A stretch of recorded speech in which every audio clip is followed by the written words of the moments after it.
Pat and I are out walking some hardwood timber here in Indiana today, and we like to look at things from the perspective of what we would assess the property for a value for a seller or a buyer. And oftentimes people are confused about timber and how it affects your price, what constitutes good timber and valuable timber.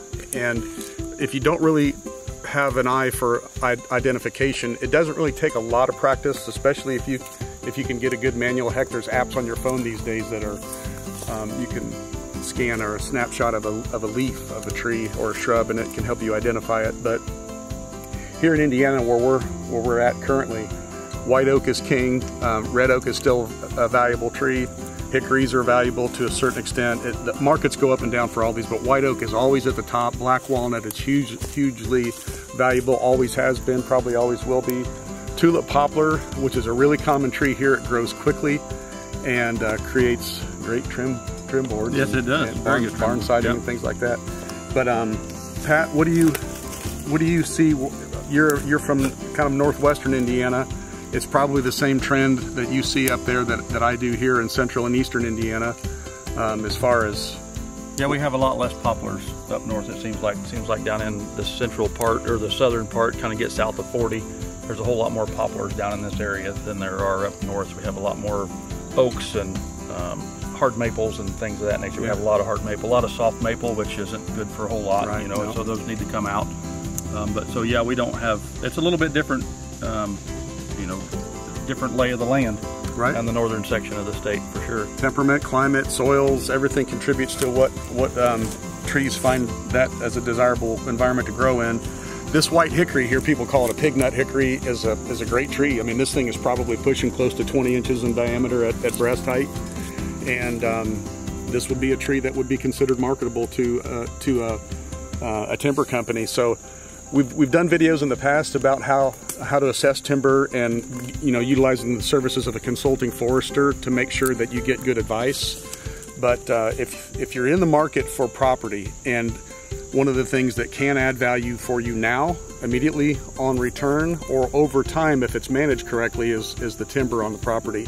And understanding what species you have and the different age classes. Obviously, if everything in there is the same size, that's not as desirable as a staggered age environment, because you can always pull off the top and, you know, maybe on 10-year to 15-year interval harvest, and then you always have a younger age class filling in.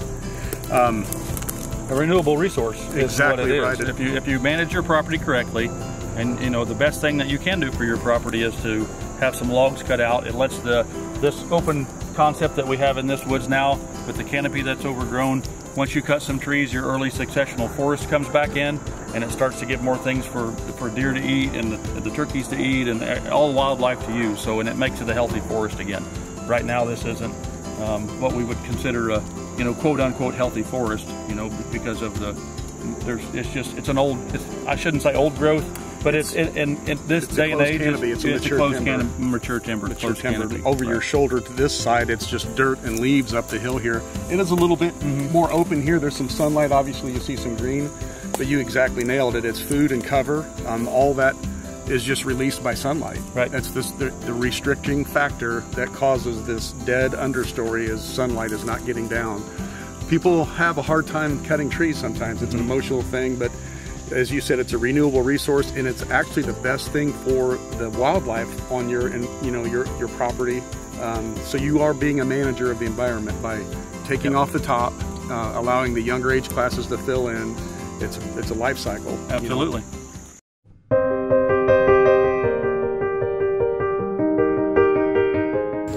Today I'm in Randolph County, Illinois, approximately about 8 miles northwest, maybe 9 miles of Chester, Illinois, on a beautiful 110.12 plus or minus acre farm. I got to be honest, I am very excited to bring this farm to market. There's just not farms like this pristine that come along that often. It's got a beautiful western red cedar Jim Barna log home, 3-bedroom, 3-bath, full basement. It's got an outbuilding, 2-car garage, paved road that leads into the home. Just a beautiful piece of property, very secluded. The home sits down off the road, gives you peace, quiet, and you can literally hunt right out your back deck.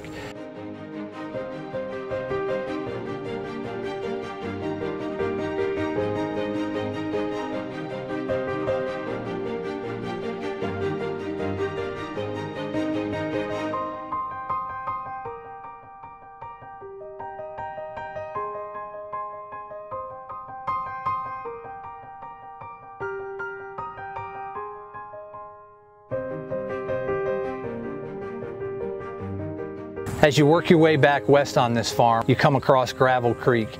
Gravel Creek is a beautiful rock ledge creek that runs through the length of the property. A beautiful place, springtime, summertime, to have your kids out playing. Absolutely gorgeous.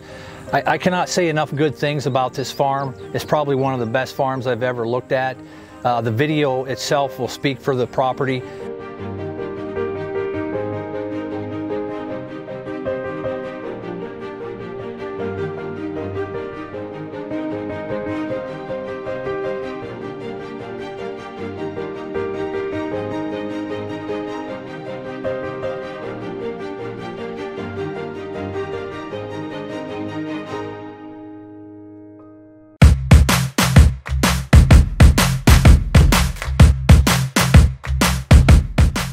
The property has 10 acres of income producing CRP.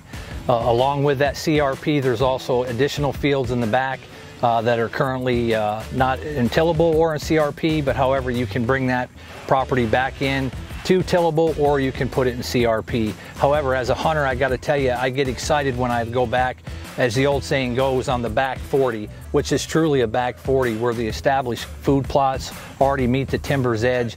The timber is mature timber in there. There's walnuts, white oak, persimmon trees. That's a wildlife manager's dream on that back side. I mean, you could go in there, there's many things you could do. It's all within your imagination on how you want to set that up.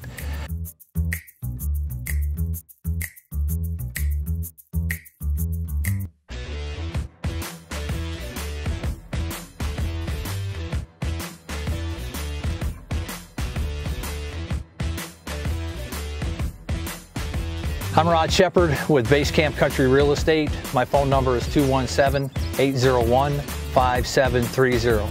And remember, it's more than just dirt, it's a lifestyle.